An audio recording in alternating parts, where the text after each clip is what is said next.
భార్యాభర్త ఒకనాడు కూర్చుని మాట్లాడుకుని అనుకున్నారు, ఇంతకాలం అనేక భోగాలు అనుభవించాం, ఇంకా ఎంతకాలం భోగం అనుభవిస్తాం, అన్నీ పిల్లలకి ఇచ్చేసి సంతోషంగా ఇద్దరం కలిసి తీర్థయాత్రలు చేస్తూ భగవన్నామ సంకీర్తనం చేస్తూ దొరికింది తింటూ నదిలో కొట్టుకుపోతున్న రెండు ఎండు పుల్లలలో ఏ పుల్ల ముందు ఎటువైపు వెళ్ళిపోతుందో, ఎవరో ఒకరు ముందు పడిపోవాలిగా, రెండవ వాళ్ళు ఈశ్వరుణ్ణి తర్వాత చేరుతారు, రా ఇక మన ఇద్దరం కూడా ఈశ్వరాభిముఖ్యాన్ని పొందుదామని చెప్పి చెయ్యి చెయ్యి పట్టుకుని వెళ్ళిపోతున్నారు.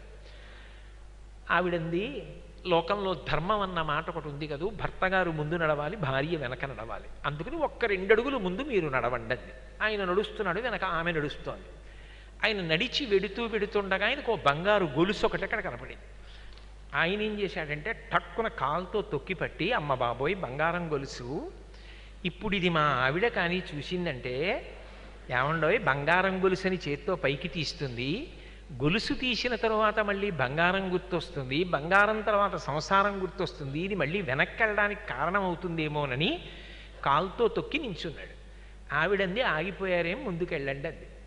ఆయన అన్నాడు, లేదులే వస్తున్నాను, ఒక్క అడుగు నడు అన్నాడు. ఎందుకంటే ఆవిడ ముందుకు వెళ్ళిపోతే కాలు తీసేసి వెళ్ళిపోదాం, ఇక చూడదని. ఆవిడంది, ఇంకా మీకు బంగారం గొలుసు కనపడుతోందా? కలిసి నడిచినా, ఆయన ముందు నడిచినా, ఆమె 2 అడుగులు వెనక నడిచినా ఎవరు పండుతున్నారు? ఆ పండడం చేత కానప్పుడు ఇంకా ఆవిడ మీద అనుమానం, నిజానికి ఆవిడే పండుతున్న ఆయన కాదు. ప్రస్థానం ఇద్దరూ సమానంగా చెయ్యగలగాలి, లోపల సమానంగా పండాలి, అందుకు పరిణయం.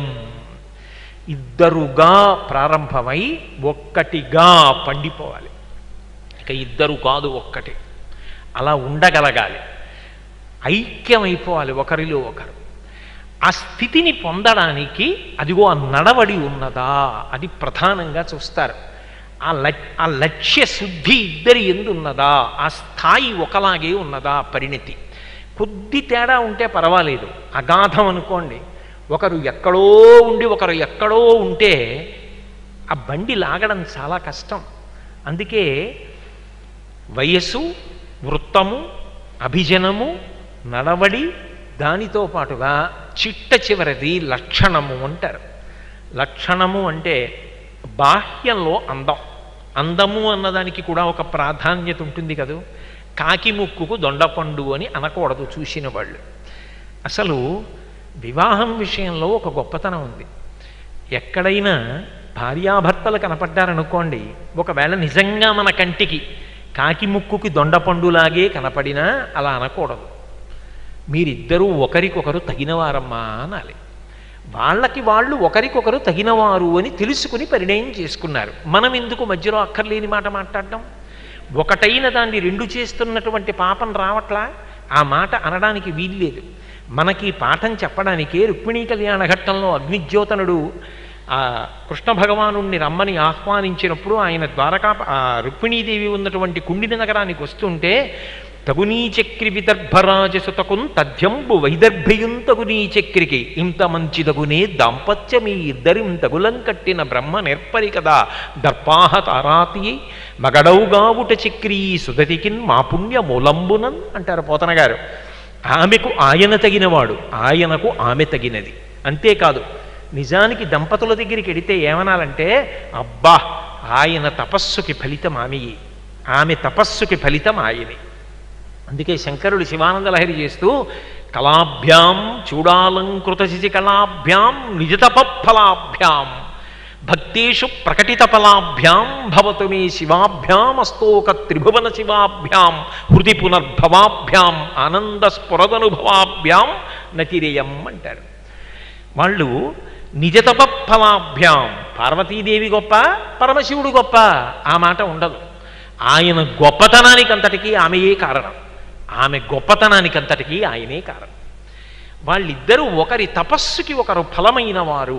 ఆయన తపస్సుకంతటికీ ఆమెయే ఫలం, ఆమె తపస్సుకంతటికీ ఆయనే ఫలం. అలా దంపతులు ఉండగలగాలి.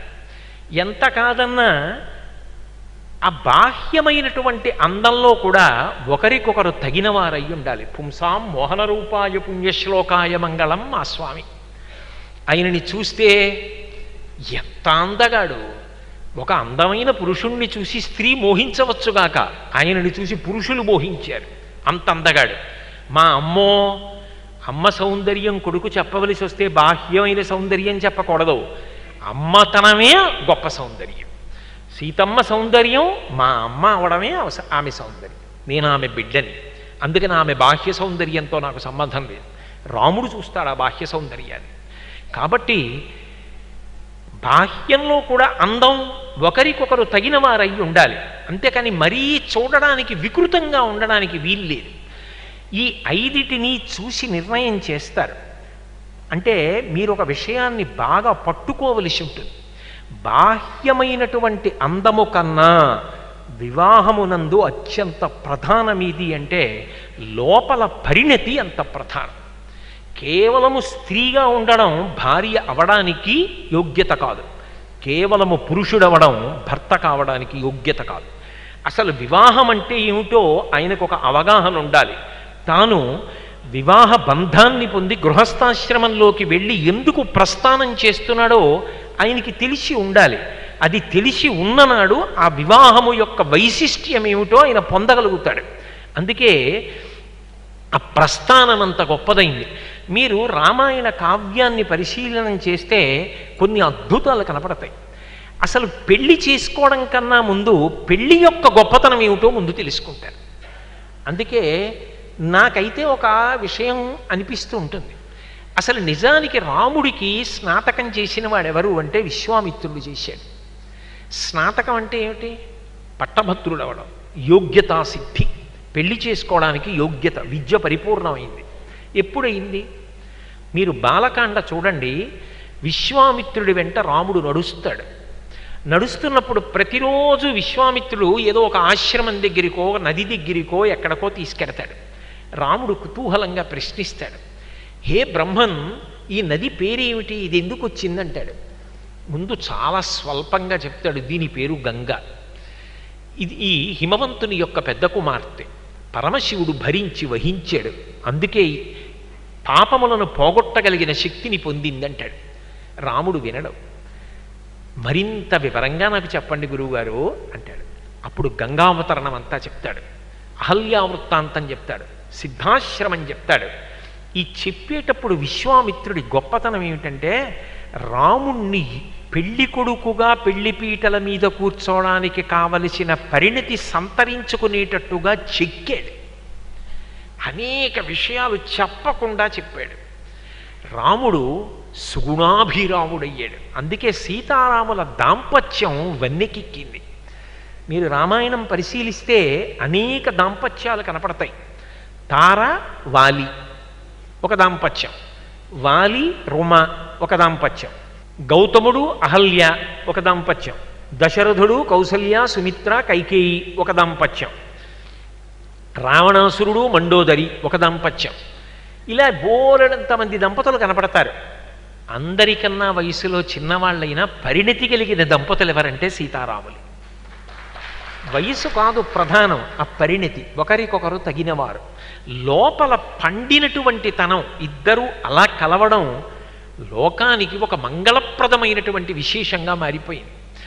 అందులో మీరు గమనిస్తే శ్రీరామాయణం బాలకాండలో ఒక అద్భుతమైన ఘట్టం కనబడుతుంది. కుశనాభుడు అని ఒక రాజు, ఆయనకి ఘృతాచి అనబడేటటువంటి అప్సర స్త్రీ యందు 100 కన్యలు కలిగారు. 100 మెరుపు తీగల వంటి సౌందర్యం ఉన్నవారు. వాళ్ళు 100 ఒకనాటి సాయంకాలం వేళ తోటలో వివిధ వాద్య పరికరములను మ్రోగిస్తూ నృత్యం చేస్తూ సంతోషంగా తిరుగుతున్నారు. వాయుదేవుడు చూశాడు. ఆయన అన్నాడు, మీరింత అందగత్తెలు, ఇంత అందగత్తెలైనటువంటి మీరు మనుష్య స్త్రీలుగా పుట్టారు కాబట్టి మాకురు ధనజన యవ్వన గర్వం హరతి నిమేషత్కాల సర్వం మాయామయమిదమఖిలం హిత్వా బ్రహ్మపదం త్వం ప్రవిశ విదిత్వా అని కదా శంకర భగవత్పాదులు. కాలంలో మీ అందం తరిగిపోతుంది, జర్జరీభూతమైపోతుంది ఈ శరీరం. నాకు భార్యలైతే మీ అందం తరగదు, శాశ్వతంగా ఉంటుంది. మీ 100 నాకు భార్యలు కండి అన్నారు.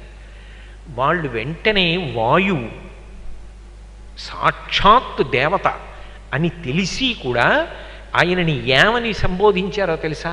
దుర్మేధాహ అన్నారు. దుష్టబుద్ధి కలిగిన వాడా అని పిలిచారు. పిలుస్తూ వాళ్ళన్నారు, మా భూత్సకాలో దుర్మేధ పితరం సత్యవాదినం అవమన్య స్వధర్మేణ, మేము ఎలా మా స్వధర్మాన్ని విడిచిపెడతాము అని చెప్పి నువ్వు అనుకుంటున్నావు. నువ్వు మాతో ఏమని అడుగుతున్నావు? మా నూర్గురుని నీకు భార్యలు కమ్మని అడుగుతున్నావు. కానీ స్వయంవరముపాస్మహే, మా అంత మేంగా నీకు భార్యలం అయిపోవా? పితాహి ప్రభురస్మాకం పరమం దైవతం హి సహ యస్యనో దాస్యతి పితా సనో భర్త భవిష్యతి. ఆడపిల్లలకి యోగ్యుడైనటువంటి వరుడు ఎవరు అని నిర్ణయించవలసినటువంటి వాడు వయస్సునందు పెద్దవాడై సత్యవాది అయినటువంటి తండ్రి. పితాహి ప్రభురస్మాకం పరమం దైవతం హి సహ యస్యనో దాస్యతి పితా సనో భర్త భవిష్యతి. ఆడపిల్లలకి యోగ్యుడైనటువంటి వరుడు ఎవరు అని నిర్ణయించవలసినటువంటి వాడు వయస్సునందు పెద్దవాడై సత్యవాది అయినటువంటి తండ్రి. ఎందుచేత అంటే ఆయన మా పెళ్లి విషయం పట్టించుకోకపోతే, మాకు యోగ్యుడైనటువంటి వరుడు ఇతను అని తండ్రికి తెలిసున్నా వేరొకరి ఒత్తిడి వలనో వేరు కారణముల వలనో మాకు యోగ్యుడైన వరుణ్ణిచ్చి వివాహం చెయ్యకుండా వేరొకరి ఒత్తిడికి లొంగిపోయి అయోగ్యుణ్ణి మాకు కట్టపెట్టాలనో అనుకుంటే, లేదా అసలు మా వివాహ విషయాన్ని ఆయన పట్టించుకోకపోతే మేము స్వతంత్రించవచ్చు. అప్పుడు మా బుద్ధిని ప్రయోగించవచ్చు. ధీరాహ, బుద్ధిమంతులమై మా పెళ్లి ప్రయత్నం మేము చేసుకోవచ్చు. శాస్త్రం అంగీకరించింది వేదం. అప్పుడు రుక్మిణీ కళ్యాణంలో లేఖ రాసింది కదండి, మీరు పెద్దలు పెద్దలంటారే అస్తమానం అని అనకూడదు. అక్కడికి ఇక్కడికి ఒక తేడా ఉందని గుర్తుపెట్టుకోవాలి. బంధువులందరూ బాలికకు కృష్ణున విత్తుమటంచు శేషు సేముషీ సింధువులై విచారముల్ చేయగా దుస్సందుడు రుక్మి అడ్డుపెట్టి అందరూ రుక్మిణీదేవిని కృష్ణుడికి ఇచ్చి పెళ్లి చేస్తామన్నారు. తండ్రి మహానుభావుడు, ఆయన కూడా అంగీకరించాడు.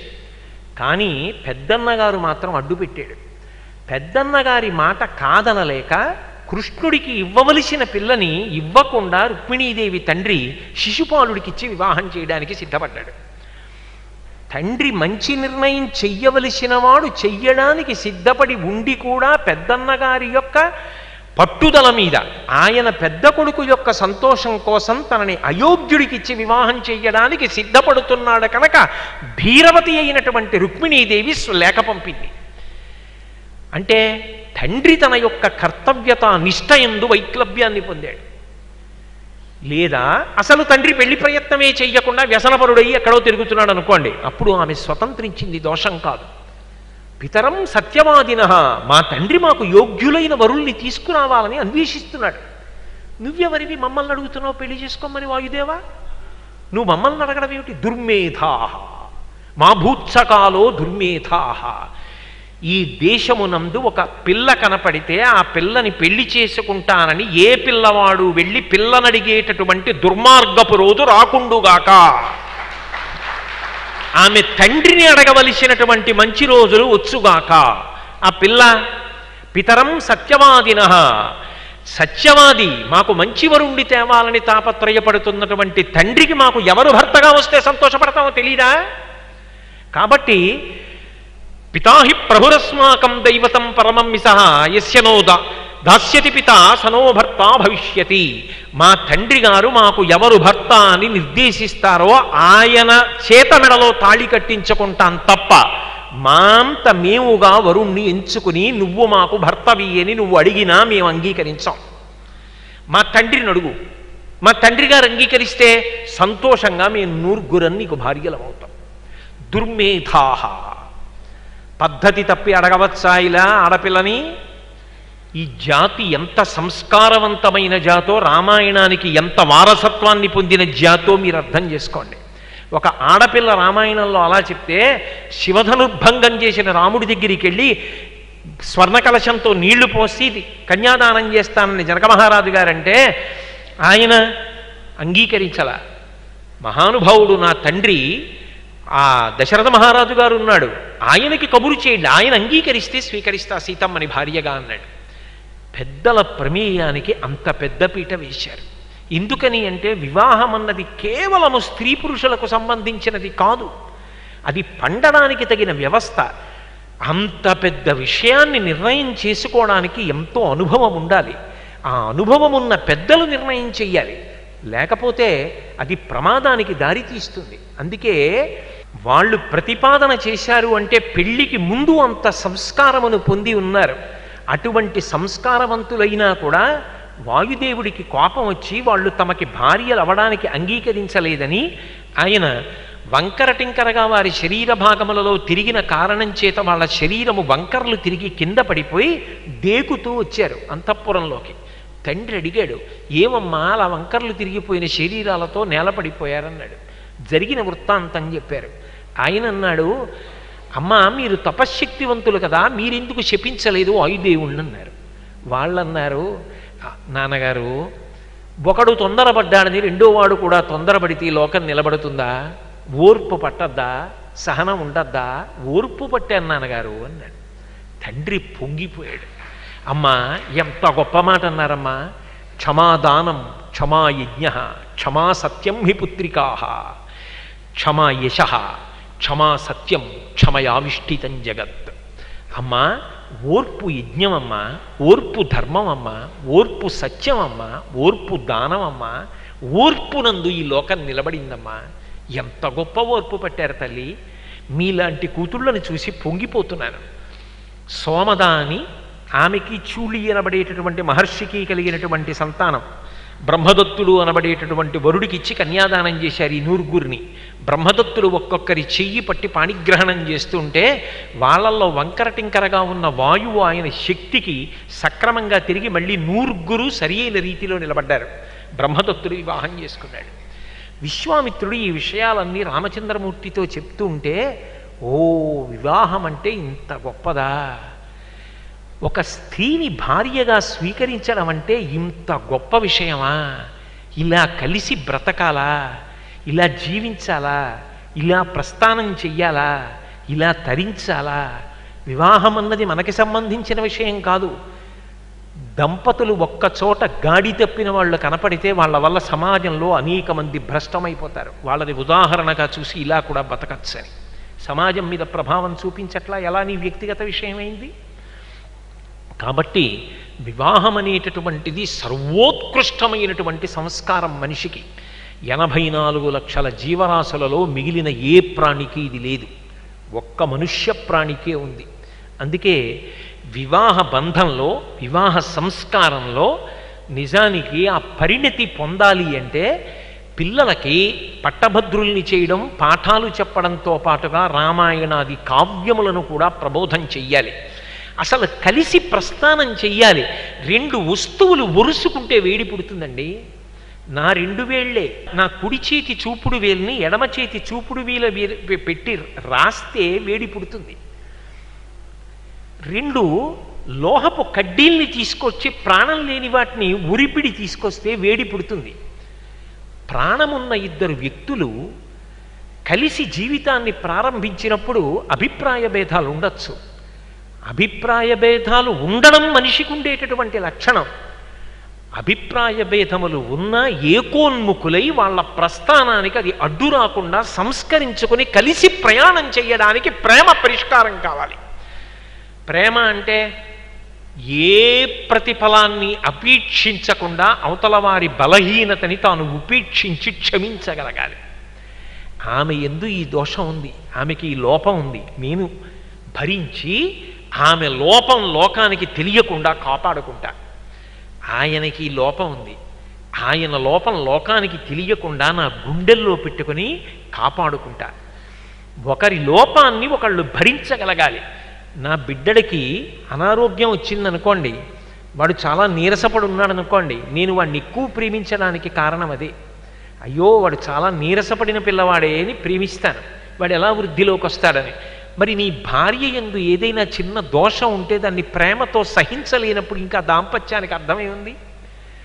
భర్తలో ఒక చిన్న దోషం ఉంటే ప్రేమతో హత్తుకుని భరించలేనప్పుడు ఇంకా వైవాహిక బంధానికి అర్థమే ఉంది? అలా కలిసి ప్రస్థానం చెయ్యడానికి మనసులలో పరిణతి కావాలి, ఓర్పు కావాలి, భరించగలిగిన శక్తి కావాలి, దిద్దుకోగలిగినటువంటి సంస్కార వైభవం కావాలి, చెయ్యి పట్టుకుని ప్రస్థానం చెయ్యగలిగిన పరిణతి కావాలి. అందుకే వివాహ క్రతువు యందు అనేకమైన విషయములన్నీ కూడా మానసిక సంస్కారమునకు సంబంధించిన ఉంటాయి. మీరు జాగ్రత్తగా గమనించాలి. మిగిలినటువంటి ఏ క్రతువులోనైనా ఏ కర్మలోనైనా మీరు చేసేటప్పుడు ఒక ఫలితాన్ని అపేక్షించి ఈశ్వరుడికి మీరు ఏదో సమర్పణం చేస్తారు. నేను గణపతి హోమం చేస్తున్నాను అనుకోండి, గణపతి మూలమంత్రాన్ని చెప్తూ స్వాహాకారంతో హవిస్సులు ఇస్తాను ఆయన్ని పుచ్చుకోమని. నా భక్తి చేత ప్రీతి పొందిన విఘ్నేశ్వరుడు నా ప్రతిబంధకాన్ని తీసి నా అవసరాన్ని తీర్చాలి అని కోరుకుంటారు. కానీ వివాహ వైశిష్ట్యంలో ఉన్న గొప్పతనం ఏమిటో తెలుసా? వివాహ సంస్కారాన్ని మీరు పరిశీలనం చేస్తే అందులో ఉండేటటువంటి అంగములు మనిషి యొక్క మనసుని సంస్కరించడానికి వస్తాయి. ప్రతి అంగములో మనసు ప్రధానమై ఉంటుంది తప్ప కేవలం భౌతికంగా కాళ్ళు చేతులు పూజ స్వాహాకారం నెయ్యేయడం అక్కడతో ఆగదు. ప్రధానముగా ఏది అంటే మనసుని సంస్కరిస్తారు. అందుకే మీరు చూడండి, వరుడు ధర్మపత్నిని అడుగుతాడు, నేను మీకు పరమ సత్యం చెప్తున్నాను, వేదిక ఎవరిది అన్నది ప్రధానం. వేదిక ఎవరిది అన్నదాన్ని బట్టి అవతల వారు గౌరవాన్ని ప్రకటించవలసి ఉంటుంది. ఇక్కడ ఒక సంగీత విద్వాంసులు కూర్చుని పాట పాడుతున్నారు అనుకోండి, నేను నోరు మూసుకుని అక్కడ కూర్చుని చక్కగా తల పంకిస్తూ సంతోషంగా వినాలి. నేను ఇక్కడ మాట్లాడుతున్నట్టుగా అక్కడ కూర్చుని కూడా అదే పనిగా 10 మందితో మాట్లాడుతున్నాను అనుకోండి, ఇక్కడ పాడే వాళ్ళకి విసుగుస్తుంది. వాడికి మాట్లాడడం అలవాటు అయ్యి ఉండొచ్చు, మాట్లాడడం కోసమే వాడు వచ్చి ఉండొచ్చు, కానీ ఎక్కడ మాట్లాడాలో తెలిసి ఉండాలిగా. వేదిక ఎవరిదో వాడు వేదికని ఉపయోగించుకుంటాడు కదా. వేదిక ఎవరిది పెళ్లిలో? ఆడపిల్లి వారిది. నిజానికి వేదిక ఎవరిది అంటే కన్యాదాతది, మగపిల్లి వారిది కాదు. మీరు వివాహ మంత్రాలకి జాగ్రత్తగా వ్యాఖ్యానాలు పరిశీలిస్తే పెళ్లి కొడుకు తండ్రి కూడా వివాహ వేదిక మీదకి వెళ్ళాలంటే కన్యాదాత గారి అనుమతి తీసుకుని పైకి వెళ్ళాలి. అందుకే తెర పట్టుకోవడానికి కూడా ఎంతమంది 2 వైపులా పట్టుకోవాలో నిర్ణయం చేశారు వ్యాఖ్యానాల్లో. గృహస్థాశ్రమం లేనప్పుడు, ధర్మపత్ని లేనప్పుడు పితృరుణం తీర్చుకుంటావా, ఋషి రుణం తీర్చుకుంటావా, లేకపోతే దేవరుణం తీర్చుకుంటావా, మహాభారతంలో వ్యాస భగవానుడు ప్రతిపాదించిన సమాజ రుణాన్ని తీర్చుకుంటావా? ఎలా తీర్చుకుంటావు? తీర్చుకోలేవు. ఆమె ధర్మపత్నిగా రావాలి అంటే ఆయన ఇవ్వాలి, తన కడుపున పుట్టిన పిల్లని ఇవ్వాలి. అంటే ఎందుకు ఇస్తారు?